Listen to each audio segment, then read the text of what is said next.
Welcome back to Cooking with Klidge. Today we're going to be making a 5,000-year-old Babylonian palace cake. So first thing you're going to do is chop up these dates very nice and fine like this.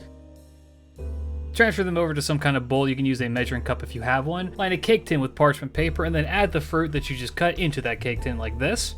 Add your raisins to the top. Make sure they're nice and evenly distributed. That way it all cooks nice and evenly.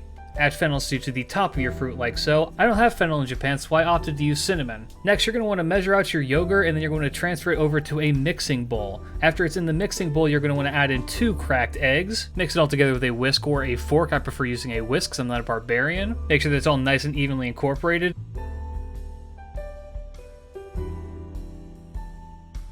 Then add in the ingredient that gives this cake its name, the butter. You're going to want about a whole stick's worth. Mix it together with the rest of your ingredients like so. Add in your milk and continue to mix it all together. Continue to mix until everything is incorporated. That way you have your batter nice and set.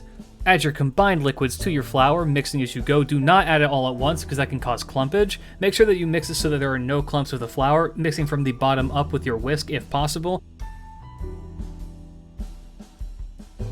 Now take your batter, and what you're going to do with that is cover your entire cake tin with that. Make sure that you do this nice and slow, the way you don't spill anything, and so it covers the entirety of the fruit. Now, if you had any issues with covering the fruit all of the way, take your spatula and smooth it over the way everything gets covered. You don't want any of your fruit sticking out for this, otherwise it could burn. Then take your uncooked cake and put it into your oven.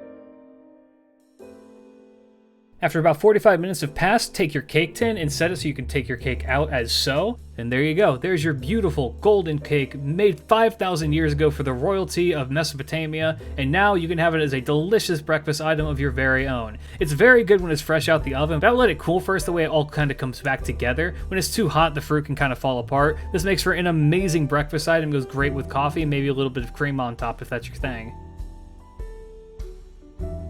And that is Honest Butter Cake. If you liked it, let me know down below and send me pictures of your completed product on Twitter. Thanks for hanging out, guys. Bye!